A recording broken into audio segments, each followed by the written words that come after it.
see me? Perfect. Okay, well, thank you. Hi, everybody. Nice to see you. So my presentation today is about building a strong curriculum vitae, or CV, for medical school residency and beyond. I'll give a short bio before I start with my presentation. I am currently a PGY1, or a first-year resident. We call ourselves interns. I'm doing internal medicine at UCSF. I actually just graduated from UCLA David Geffen School of Medicine this June. I'm a really non-traditional applicant. Actually, prior to medical school, I had taken a 10-year gap between undergrad, which I finished in 2006. Also a UCLA student. And then medical school, I started in 2016. A few things about my story. So I applied and was accepted to medical school as a DACA recipient. So that's something I'm very happy to talk about with any students here who are undocumented or documented. I worked as an advocate with Pre-Health Dreamers prior to starting medical school. I was also a mentee and a mentor with a couple different organizations, including UCLA MedPep, Me Mentor, now UCLA Med Mentors, and I'm also listed on the UCLA Alumni Mentor page. So there's like multiple ways that you can connect with me if you can't find me today, although you should. And also my application to medical school was not perfect. I worked on my GPA during post-bac, and I took the MCAT twice. And again, very happy to talk about those experiences. So if any of those things resonate with you and you want to talk more, you're welcome to contact me. If you have any questions during this Q&A session, please ask them of me in the Q&A. If I can't answer all the questions at the end, please feel free to email me at mithi@ucla.edu. That's been my contact information for like, I don't know, 15 years, more than that. So yeah, feel free to reach out. So workshop topics for today, I have a couple of goals. One is to just quickly discuss the difference between a resume versus a CV. I want to talk a little bit about developing a strong, well-written CV, again, both for medical school and for residency. I just finished the application cycle for residency and, matched to my top program, very fortunately, which was UCSF. I'll also talk a little bit about cover letters and letters of recommendation, as I think that CVs are often used in the context of, applying for positions and getting a cover letter for those positions, or applying for, a program and requesting letters of recommendation and giving your CV to people who are going to be evaluating you. So quickly, I'll touch on the difference between a resume versus a curriculum vitae. So a resume is a concise presentation of your experiences and skills as they relate to a particular career or position, and they generally try to keep them less than 1 page in length. So things to include in a resume: your name, your contact information, your education, a listing of your degrees or your certifications. And then you include your work experience, which includes your most recent and your most relevant work experiences.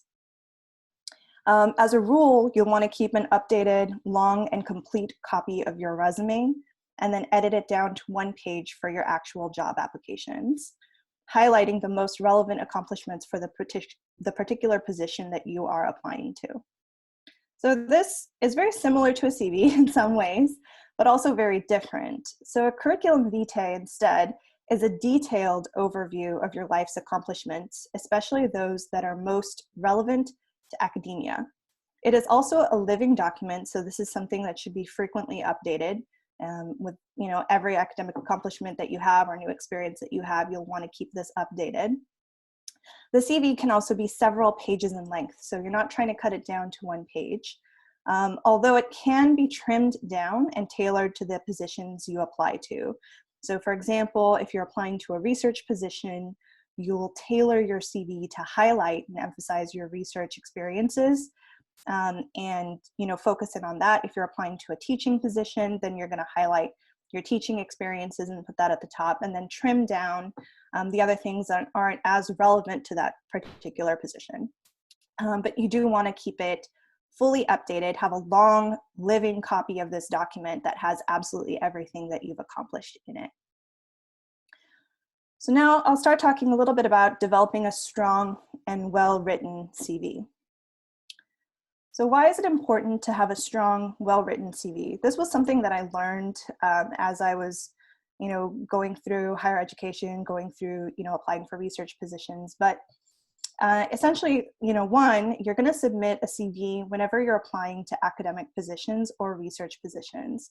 If you have a strong CV, this can actually strengthen your application and help you in building and networking and getting additional experiences. CVs can also be used when you're requesting letters of recommendation. Oftentimes we're asking for letters of recommendation from people who may not know us, very well. Maybe they've only met us through class. This is one way for your letter writers to get a little bit more insight into who you are and what drives you and motivates you and where your academic trajectory is currently headed. CVs can also be used for scholarship applications. Your medical school application is actually essentially just a condensed version of your CV. And then something that I learned in medical school as a third and as a fourth year medical student is that your selection into the medical school honor societies is also based in part on the CV that you're submitting to the school, which I thought was interesting. The two medical school honor societies that are recognized nationally are Alpha Omega Alpha and the Gold Humanism Honor Society. I was inducted into the Gold Humanism Honor Society, and part of that selection, again, was based off of what they saw in the CV that I had submitted. And then lastly, your residency application is essentially your personal statement in your CV. So very important. So just an important note, I like to mention this. There are inequities in who has access to the opportunities that go towards CV development. So structural racism is involved in this, social class disparities is involved. I like to point out the Varsity Blue scandal as something that really highlights that disparity. There's also inequities in who has access to the people who can help with writing and proofreading your curriculum vitae. Who can help you with editing your curriculum vitae. And for me personally, as a student who faced barriers in accessing higher education, I understand that this is not an equitable process. And so this talk is one of the ways that I try to pay forward the mentorship that I received and try to level that playing field a little bit. So I'm also emphasizing here, I'm happy to help any students who are navigating this journey, including students who are facing similar structural barriers, for example, undocumented immigration status, or people who are the first in their family to pursue higher education or medicine, because again, I understand how challenging this can be. Also, if you learned something new from this presentation, please consider sharing this with peers who could use it.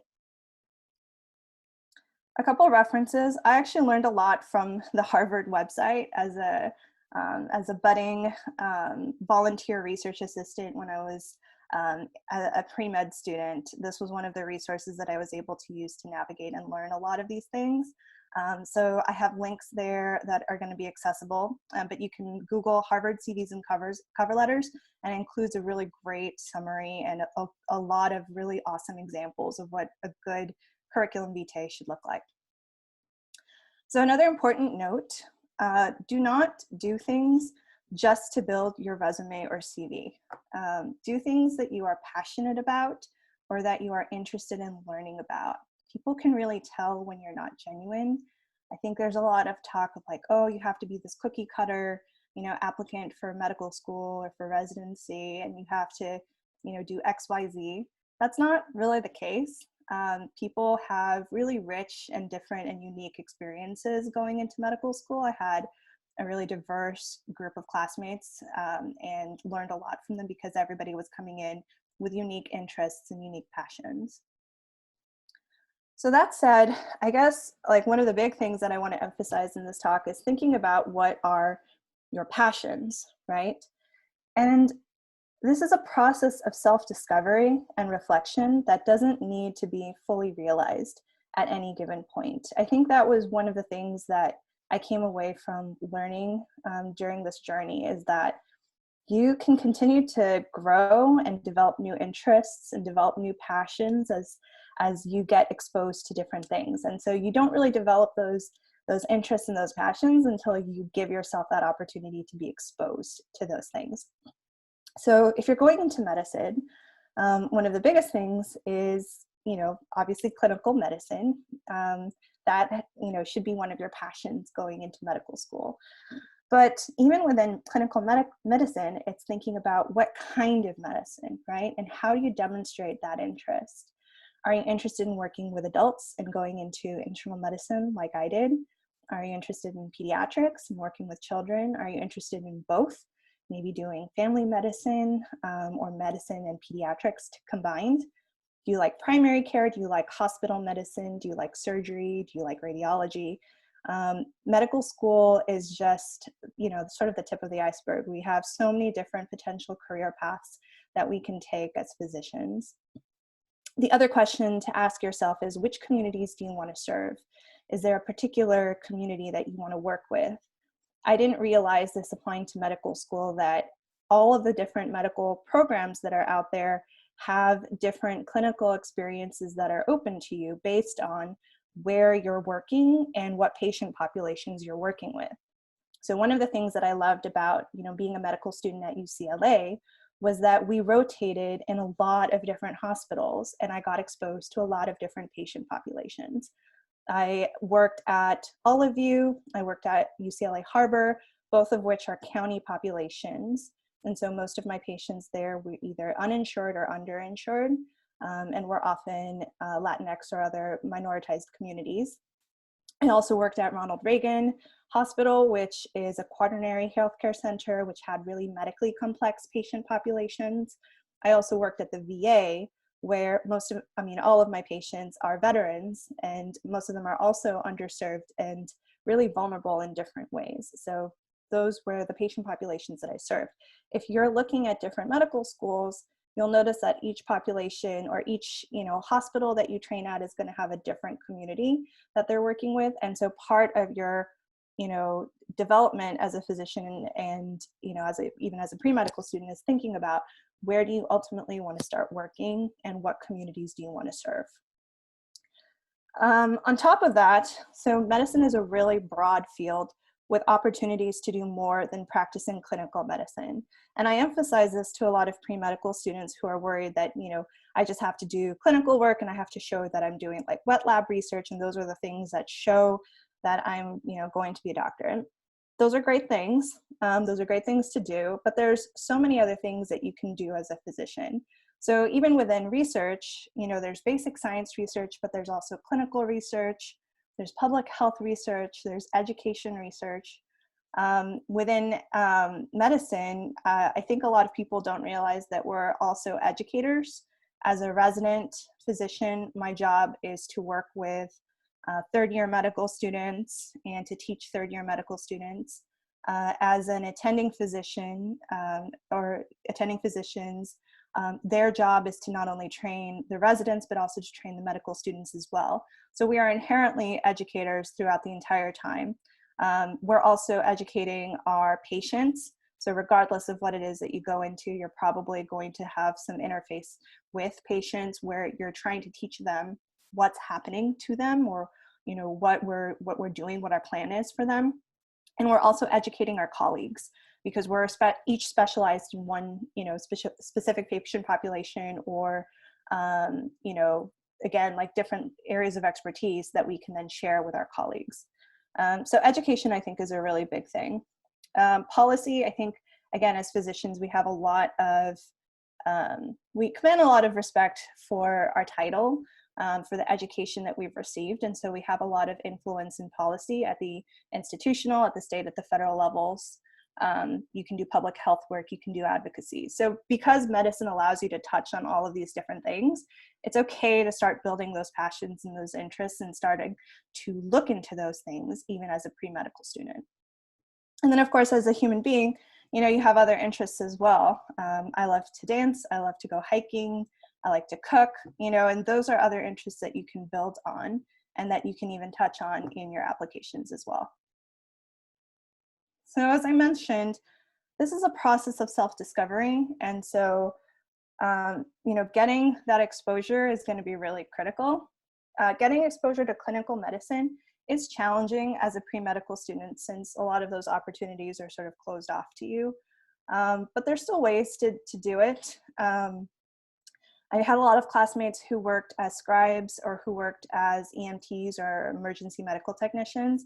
Those classmates just brought in such rich experiences. I didn't get to do that when I was a pre-med student, but I was always intimidated by my classmates who had those experiences under their belt, because so much of medicine is experiential, and that exposure to the language of medicine is so excellent. And I was just very impressed all the time by my classmates and by my colleagues who had already had those experiences coming into medical school. They already knew things like, one student already knew the full workup for what we do when a patient has chest pain.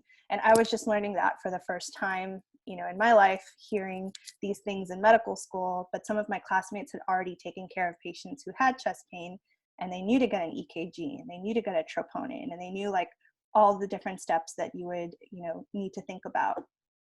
So I encourage you, if you have those opportunities, to try and apply for them. I think those are excellent experiences. But outside of that, I mean, the way that I got clinical exposure was mostly working for community health fairs, volunteering to work in free clinics. And that's great too, as long as you're trying to get that exposure into clinical medicine early on, because that's how you demonstrate your interest and your passion in this field. For medical students, it's a lot easier to get clinical experience. You just need to ask. And I didn't know that also. So I remember as a third-year medical student, I always share this particular story, but as a third-year medical student, you rotate in different specialties. And one of the specialties that we rotate at is surgery. And one of my classmates who already knew that he was interested in surgery had actually volunteered, found a mentor, a surgical mentor, as a first-year medical student, and started working with this mentor, scrubbing into cases already, and learning how to do knots, how to tie knots, how to do specific sutures, how to help with different procedures, different operations. And so by the time this person got into third year of medical school and was doing the surgery rotation, he was teaching all of us how to tie knots and how to do sutures, and did excellent in terms of his clinical evaluations for that particular specialty. Not only that, but again, he had had that opportunity to not only expose himself, but to really decide whether or not this was something that he wanted to do.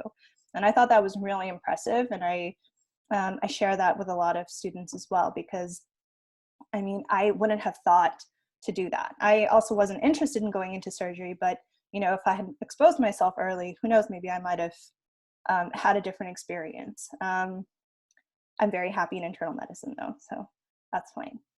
Other things that I would suggest is just connecting with mentors and specialties of interest. So if you are thinking about a particular subspecialty or specialty, start connecting with folks. Even through UCLA Med Mentors, many of us are already starting to differentiate, or many of the medical students are already starting to differentiate which careers they want to go to, and are also connecting with mentors themselves.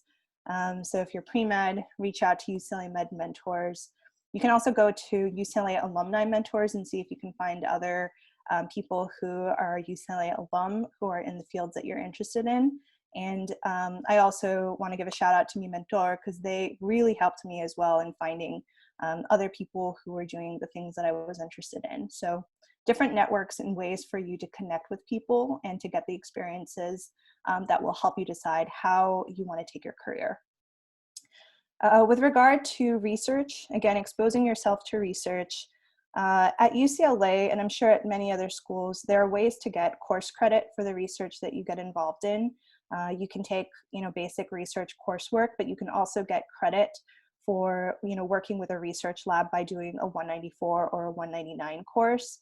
This was actually what I did as an undergrad. I got course credit twice for, I think, a Psych 194, and ended up working with that lab, continuing to work with that lab as a volunteer, and then being employed by the same lab when I graduated. That actually was wonderful for me, because I got a lot of clinical experience from that lab, as well as research experience. And eventually I was able to put together posters, and then eventually I was able to publish my work And that was all coming from, my, first getting my foot in the door by doing, a 194 course at UCLA. In another advice for getting involved in research, you can email faculty who are doing the work that you are already interested in, or maybe something that you might be interested in. I think it doesn't hurt to, again, just try to get that exposure when you can. Provide a CV, and then write a cover letter with a statement of interest. These are ways that you can get involved and get connected. If you're interested in getting involved in education, so for me, I'm very interested in medical education, you can start, seeing if this is something you like by doing volunteer or paid positions as a tutor for younger students.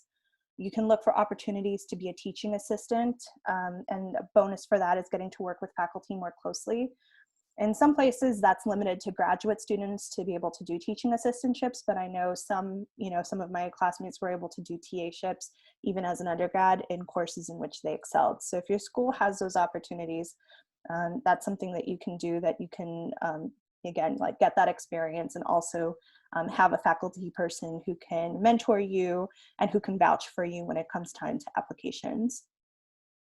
You can also reach out to faculty with whom you may be interested in designing coursework. So if there's something you're interested in learning more about and you want to, help with building curriculum around it, that's another thing that you can try to do.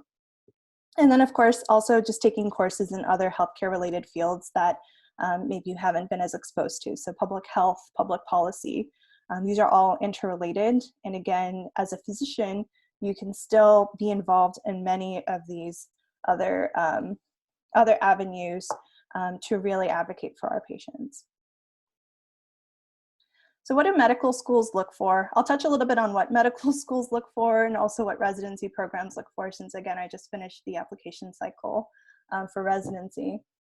For both, there's always an individual program mission and culture, and that's something that you have to find out about, right? What do those programs emphasize? Some programs may emphasize more research. Other programs may emphasize more working with a particular community. And so you have to look up those program missions and cultures. And then I would also reach out, if there's a medical school that you're interested in applying to, reach out to them, email and ask if there's any way you can connect with medical students who are at that. See if people are willing to talk to you about what their experiences are like. What are their hospitals like? What are their patients like? And that'll give you a little bit more insight about what they might be looking for. As a whole, though, medical schools actually put together the core competencies for entering any of these programs, and it's listed on the AAMC website. So I'm going to click right here so you guys can see this. The core competencies for entering medical students. These are the things that you should be showing, right? So service orientation, social skills, teamwork, resilience, adaptability, critical thinking skills. So these are some of the things that every medical school is going to look for, regardless of where it is that you apply. And you can demonstrate these core competencies in a variety of ways. You don't have to do it just by, again, like everyone's saying that, you have to be this cookie cutter applicant, volunteering for specific things or doing a specific type of research.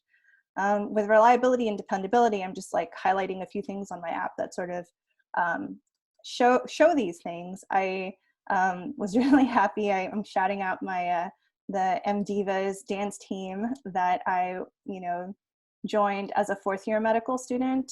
We won first place at Med Games this year. I was very proud of that. Shout out to our team.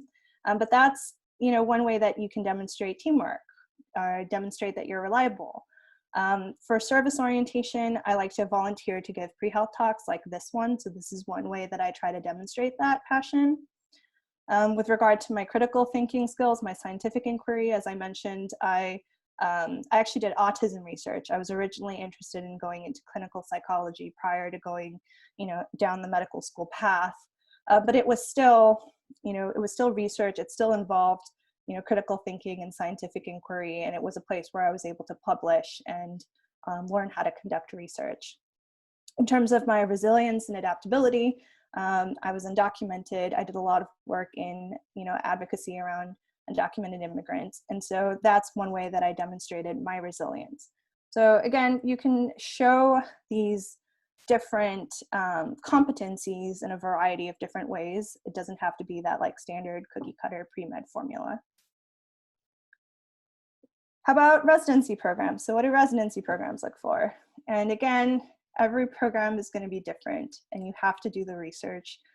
Within each specialty, each program is going to have a specific mission and culture. And again, every program is going to have a different patient population that they are serving. I am very interested in working with communities that are made vulnerable. And so I was really excited when I learned about the UCSF SFPC internal medicine program. This was actually taken from their website. So again, do your research, look up what the programs are sharing about themselves, because they will tell you who they are. And then you'll ask and like reach out to residents again and just ask them like, what is it really about? What are your patients like? What is your life like? So this program on their website says that they seek applicants with a demonstrated commitment to serving medically underserved populations, and they care really about humanistic and culturally sensitive care to populations regardless of their ability to pay. So this was really important to me. And I matched there, I think, because I have an application that essentially shows that I'm really interested in working with this particular community. I want to help patients regardless of their ability to pay. And this program was like the perfect fit for me because they emphasize that that's who they are, that's part of their culture, and that's all that I'm going to be learning how to do.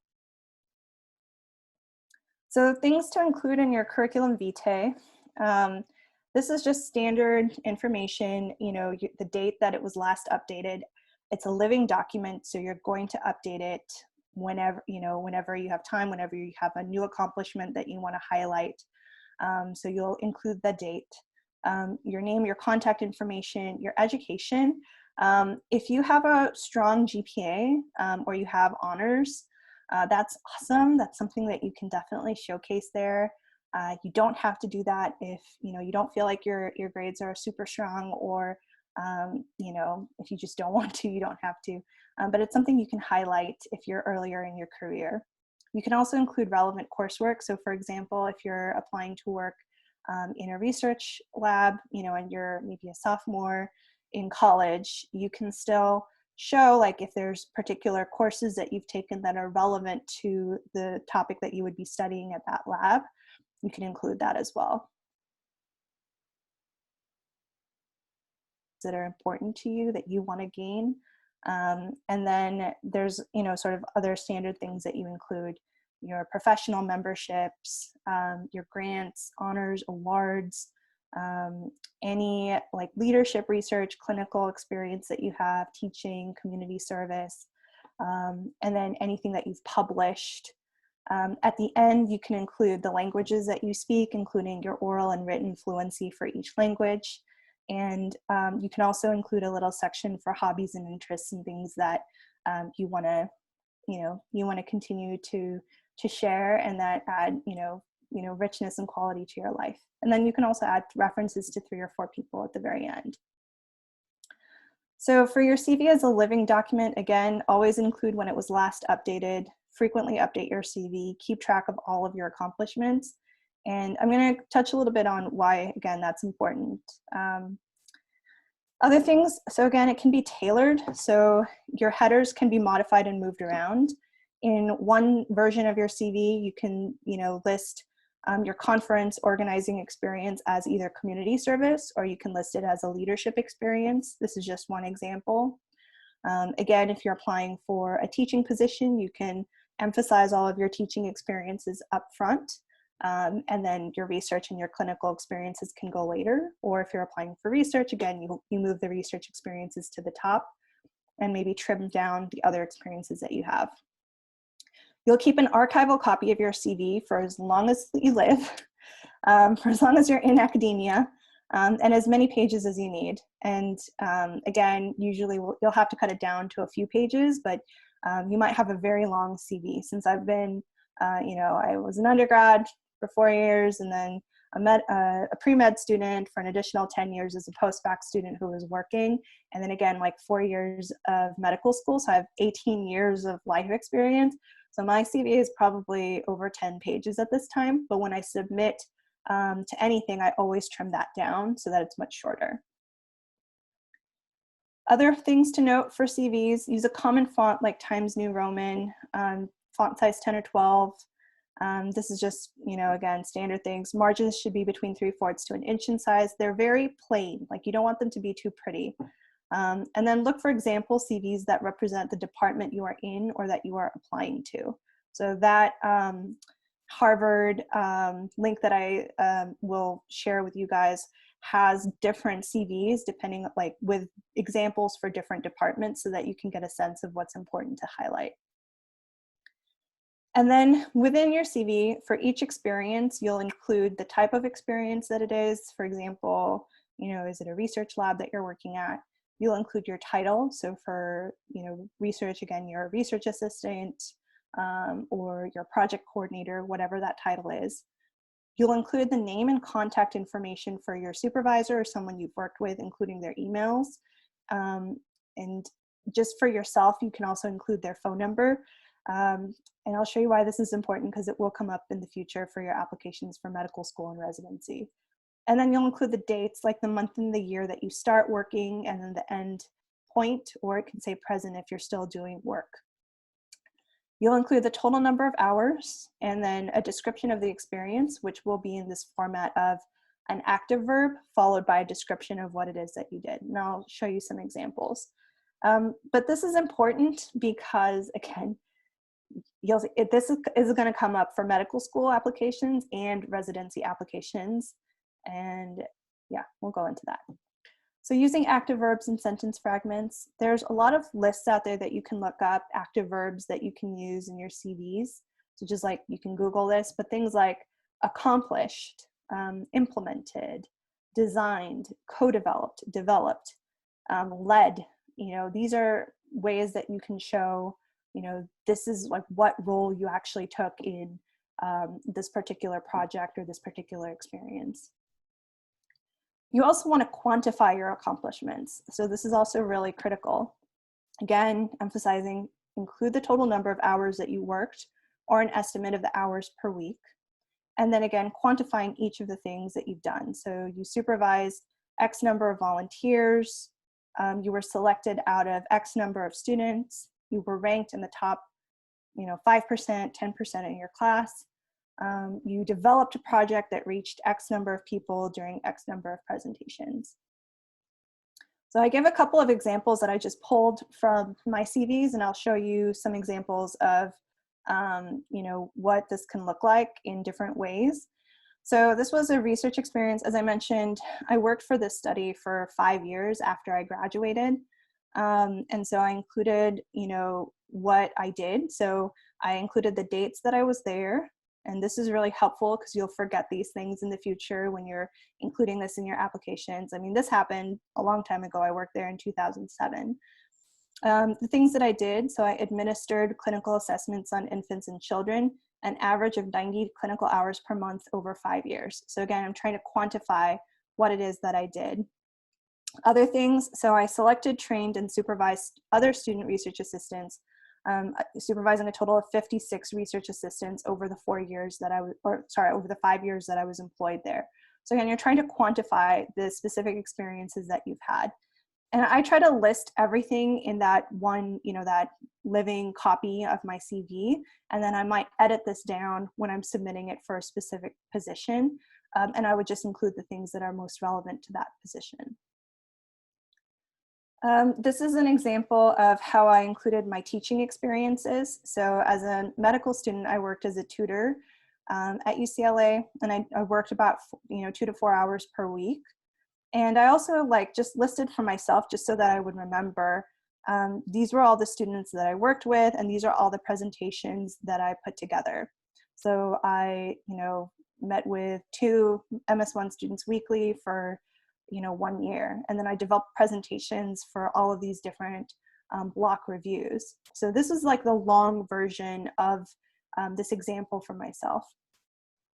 Then when I applied to residency and I had to incorporate all of this into my application for residency, I used that information and just trimmed it down to, I functioned as a one-on-one and small group tutor to a total of 13 students over the last 2 years. I mentored junior tutors in the DGSOM tutoring program, and I developed 12 presentations for previews, midterm reviews, and final reviews for courses throughout the MS1 to MS3 curricula. So again, sort of following that standard format of, you know, this is what, these are the presentations that I wrote, and I have this active verb followed by a description that quantifies what it is that I accomplished. This is another example. So I've given a lot of community service presentations. So I've listed all of the community service presentations that I've done so that I know the dates that I did them. I know what topics I did and like for which programs I gave this talk. And then when I submitted my application for residency, I could quantify those things and I could say, you know, I presented 16 MCAT workshops and 12 medical school related workshops over the last 3 years for these particular organizations. And so, you know, I don't like do these presentations just so I can build my CV. I do them because I love to do them. I love to teach. I love to get this kind of information out. But because I was able to document all of this, I was able to be very specific in the language that I used in my application for residency. And I could say, you know, this is what I was able to accomplish, and I know how I did it. This is a volunteer experience that I did as an undergrad. I worked for the UCLA Peer Helpline as a volunteer. And, you know, this happened a long time ago, like 2004, 2006. But because I kept track of this in my CV, I was able to, you know, go back to and refer to that and still include that since, again, I think it's relevant clinical experience that I was, you know, doing these crisis calls for people who, you know, were calling in to talk about things like suicide or sexuality or depression and mental illness. So again, this is the link to Harvard's website. And then if you click on this resource, you can see they have a really great, they have a list of all these action verbs that you can use. And then they have excellent examples of different types of CVs and different ways that it can be formatted.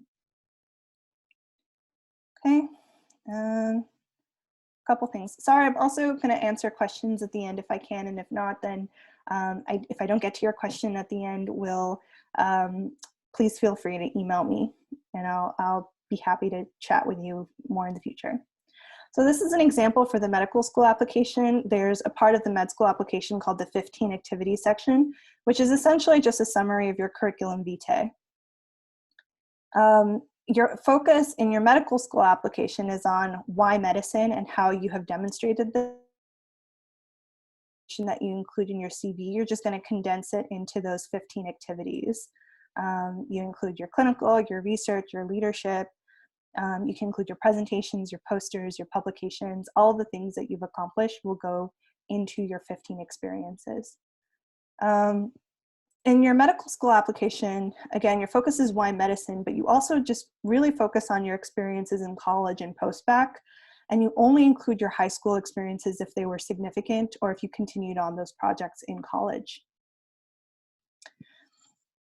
In your residency application, so again, what your residency application is essentially also a repeat of your CV and your personal statement.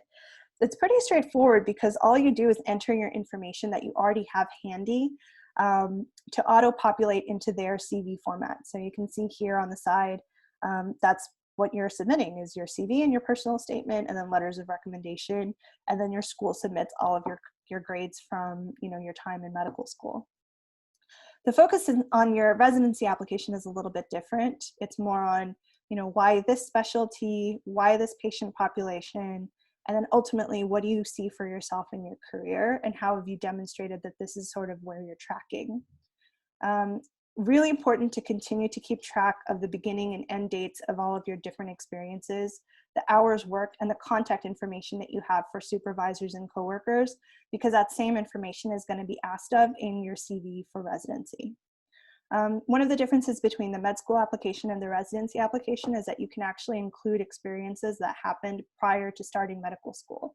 you're already very busy as a medical student. You're not expected to do, a ton of extracurricular activities as a medical student. It's great if you can, but it's not necessary. They understand that we're busy and that we're really focused on trying to learn medicine and doing well academically and studying for boards and things like that. So if you have awesome extracurriculars, that's great, but note that you're also including all of those other awesome experiences that you had prior to getting into medical school. Just a couple more notes. So now we'll transition over to cover letters. So cover letters, I recommend having a cover letter every time you're applying to a different position. Like if you're applying to a research job, I'm more likely to pay attention. Like when I was the person who supervised all of the research assistants and I evaluated their applications, I am more interested when I hear like why a person is interested in coming to work for our lab. So cover letters give you the opportunity to introduce yourself and to explain what your interest is in applying for that position. So there's usually about, like 3 paragraphs, I would say, in a cover letter. Your opening paragraph is an introduction to who you are. So why are you writing? Are you applying to a job? Are you looking for a volunteer opportunity? Are you looking for a research opportunity? And you can introduce who you are. So I can say, I'm completing my 3rd year at UCLA as a biology major, or in my case, I'm a first-year resident at UCSF studying internal medicine. Whatever it is, that's like your introduction so that people know where you're coming from. The middle paragraph of your cover letter is, how have your experiences prepared you for the job described? So how did you develop an interest in the job you're applying for? What kind of contributions are you going to make to their department? Why are you excited for the possibility of working with this particular group? And then your closing paragraph, you'll indicate that your CV and your other supporting documents are enclosed. You can express interest in speaking with them further in a personal interview, and then thank them for their time and consideration. And so again, I really love this Harvard CVs and Cover Letters resource, because you can go to page 29. I'm going to drop down here. They have a couple examples of good cover letters. And you can see here, there's a good one. They're all good, but like here's like the standard format. You have the first paragraph saying, this is who I am, this is what I'm applying for, these are what my interests are, and then lastly, I'm excited to work with you, I've enclosed my CV, my research and teaching statement, and representative published papers, and I've asked the following people to write letters of recommendation on my behalf. So some way of, again, getting these people who you're interested in working with to know a little bit about who you are and what your goals are. Okay, and then now I'm just going to top this talk off with letters of recommendation, and then I'll turn to questions. So for requesting letters of recommendation, I like to create a packet for all my letter writers. My CV, in our case, as pre-medical students, I would submit a copy of my CV or the 15 activities section of the medical school application, and additional information that would help your letter writer better understand your experience. If you can, ask your potential letter writer for a one-on-one meeting. That's a good opportunity to share a little bit more about your experience, why you're applying to a particular professional school or for a scholarship, and what things you want to be highlighted in your letter. And then end the conversation by asking if they can write you a strong letter of recommendation. You want to make sure it's a strong letter and not just like a lukewarm letter of recommendation. Alternatively, you can also send the request by email, especially if you already have a strong relationship with your letter writer, or, again, in the current times with COVID-19, this would probably be like a Zoom meeting, or, you can just send them an email and request for this strong letter of recommendation and then give them those materials. You also want to keep your letter writers updated on your progress. So I have a list of all my letter writers for residency. They're all wonderful mentors of mine. And so I try to stay connected with them and let them know what it is that I'm still doing, what I'm up to. I let them know when I matched, into UCSF. I let them know, just what's happening now that I'm, a couple months into residency. Just keep them updated, because, it's a wonderful thing that they did to help you get to where you are. So when I was the person writing letters of recommendation for students, I put together this letter of rec packet that I'll also, I'm happy to share. I'll probably give all of these resources to Christina, and I'll give it to the UCLA Med mentors to put them on their website. But this is the information that I would request from students who wanted a letter of recommendation from me. So I would ask for their contact information for all of the programs that they were interested in. And then I would ask them, you know, if you can answer some of these questions, you don't have to answer all of them, but if there's anything you want me to highlight, like, is there anything you want me to highlight in your letter? Are there any weaknesses you want me to touch on and to provide context for? Do you have any special skills that you want me to highlight? Is there anything like you did that, again, I was able to witness or observe that I can touch upon in this letter? So these are other ways that you can ensure that the letter writer is going to include the things you want them to include and is going to really vouch for your application the way you want. And then for your letter of rec packet, again, include a copy of your CV, and if possible, a copy of your personal statement. For medical school, I also gave them that list of the core competencies. So if you remember, these are the core competencies that are expected of medical students. And I would ask my letter writers, can you touch upon these things? Like, if you've seen me, like, can you talk about, you know, my service orientation, my teamwork skills, my communication skills, since these are the things that medical schools are interested in learning and understanding about who I am. All right, this is an example. So I wrote, you know, dear so-and-so, thank you for offering to write me a strong letter of recommendation for medical school. Attached is an updated copy of my CV and the current draft of my personal statement. I'm also attaching a copy of the AAMC's guide for letter writers that lists all the competencies that medical schools would like letter writers to comment on. I'm using Interfolio to collect my letters. You'll be provided login instructions. I'll be alerted that you've uploaded it, and then you'll get a separate email from Interfolio soon. Thank you for your support of my application. So something really straightforward like that. This is about, I sort of, you know, modified a template similar to this for all of my applications for both medical school and for residency. All right, so that's my presentation. It's exactly 12:49. I have a couple of minutes left. I'll take a look if there are questions in the Q&A. And again, if I can't answer your question or if you want more detail, feel free to email me and I'll do my best to either answer your email or connect with you over the phone so we can talk a little bit more. And that's it. Christina, can you help me with accessing the Q&A? Here, let me see. Sure. So you have 6 questions in the Q&A. Great. The first one is, what is an accomplishment? What is an accomplishment? Oh, okay, so I see the questions here. I think, I mean, you can sort of define what accomplishments that, you know, you want to include. Again, they can be specific experiences that you're proud of. It can also just, I mean, just any experiences that you have, especially with in relation to clinical work, teaching, research, extracurricular activities like clubs that you're leading, your roles in those clubs.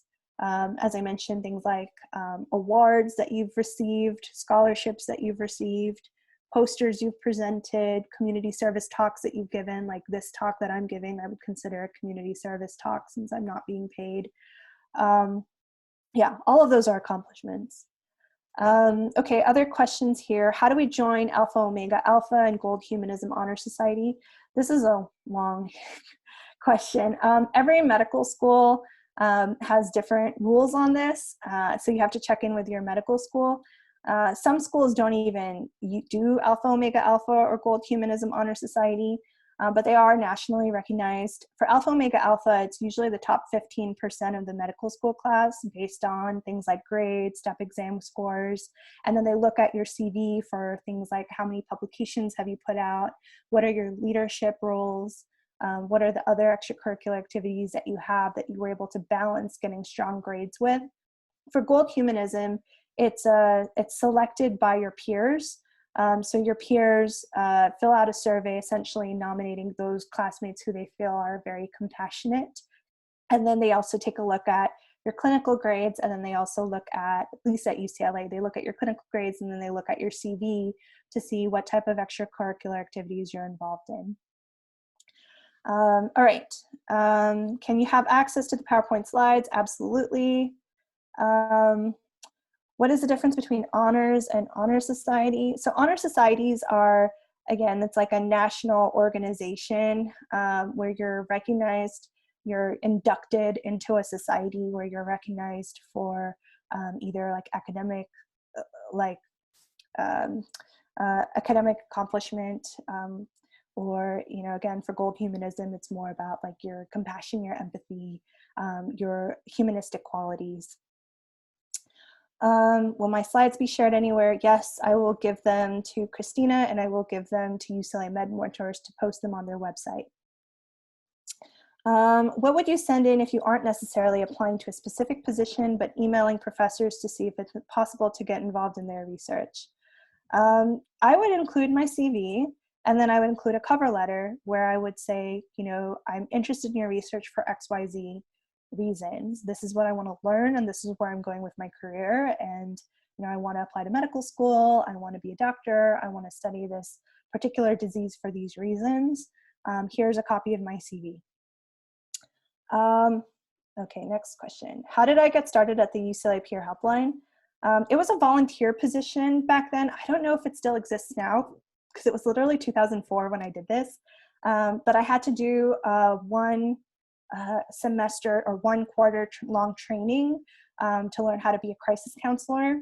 And, you know, we had to pass an exam essentially to be employed or to volunteer for the UCLA Peer Helpline. How do I apply to research with no research experience? I would say, again, you can absolutely still apply even without research experience, and you can be upfront with that. You can say, I haven't, you know, done research yet. However, I have taken courses in, you know, maybe basic statistics, or I've taken a course in, you know, whatever topic it is that you're going into. If it's molecular bio, or if it's, you know, developmental psychology, or whatever it is that you're interested in, you can say, I took courses in these topics and I'm really interested in gaining more experience. And again, say like what your goals are. I am a pre-medical student. I'm interested in going into medicine. I want to get more exposure. You know, here's a copy of my CV and this is what I've accomplished so far. So that's where you can highlight more of those other things, like, you know, if you have a strong GPA, if you want, you can list the courses that you've taken and the grades that you know, received in those courses. So those are some of the ways that you can still stand out. And, you know, again, earlier on, you know, you can also maybe include some of your high school experiences as well, since, you know, you're earlier in your career. Is it possible as an undergrad to get involved in the Peer Helpline program? Yeah, I did that as an undergrad. Again, I just don't know if it still exists because I was so, young back then. So I just don't know what opportunities there are to work for a helpline now at the med school, or sorry, at the undergrad level. But I'm sure that there are still, you know, programs like that. What are the benefits of honor societies? So in medical school, you know, if you're inducted into an honor society, nice honor that you have, and you often do community service while you're a part of that particular group. So as a Gold Humanism Honor Society member, I did a lot of projects for that, and like work that I'm really proud of, and that's something that like probably helped me, you know, stand out in my application for residency. It's not necessary to do well or to match into a, you know, good residency without being part of these honor societies. And again, a lot of schools are moving away from using them because they know that things like even putting together a CV is an inequitable process. So yeah, not everybody has an honor society at their school. What is my opinion regarding activities that may have political partisan implications? Oh, absolutely. I mean, like I said, do what you feel passionate about. I was very upfront about the work that I did. That was very political work that I did. And you'll go to a program, hopefully, that saw those experiences and that appreciated that you had those experiences, and that will want you to be there in their school because you bring that to the table. You have that additional leadership experience and that voice that you've used. I'm not a DACA recipient, or I don't have any legal documents. Do I still have the opportunity to apply for medical school?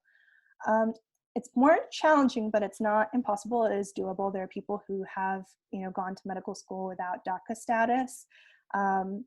There are actually laws in California. There's one law in California called SB 1139 that makes it illegal for medical schools to discriminate against a student on the basis of their immigration status. And there's also a law in California, SB 1159, that allows you to get a professional license as a physician even without immigration status. So whoever this person is who asked me that question, please email me. I'm very happy to connect with you. Next one. If we've had the opportunity to present in panels for specific volunteering programs, like our journey as a pre-med, would I also include that in my CV? I think you can absolutely include that in your CV. I would list it under community service presentations, and I would include the dates that you gave those presentations and the names of the programs for which you gave those, the organizations for which you gave those presentations. Okay, it's 12:58. Wow, there's a lot of questions. Oh my goodness. I'm gonna save these questions, and I think what I'll do is I'll answer all of these questions on a Word document and give them to UCLA Med mentors to post, since I don't think I'm gonna get through all of these by 1 o'clock. So, and again, if I don't get to your question, or if you have more, like, feel free to email me. Okay, maybe I'll answer one last question for now. Do you need to have 15 accomplishments if it's okay to not have much experience? No, you don't need to have 15 accomplishments. You don't have to, but recognize, like, you can, for your medical school application, one of those 15 accomplishments can be, like, you can list, community service opportunities that you've had, like giving a talk like this, right? Like, that can be listed as an activity. Or, just being, doing any other, like, presentations, like for research, or like the one-day volunteer things that you may have done. Those are still accomplishments that you can include, or awards that you've received. Like, awards can be listed as a whole separate group, and that would be listed as one of your activities.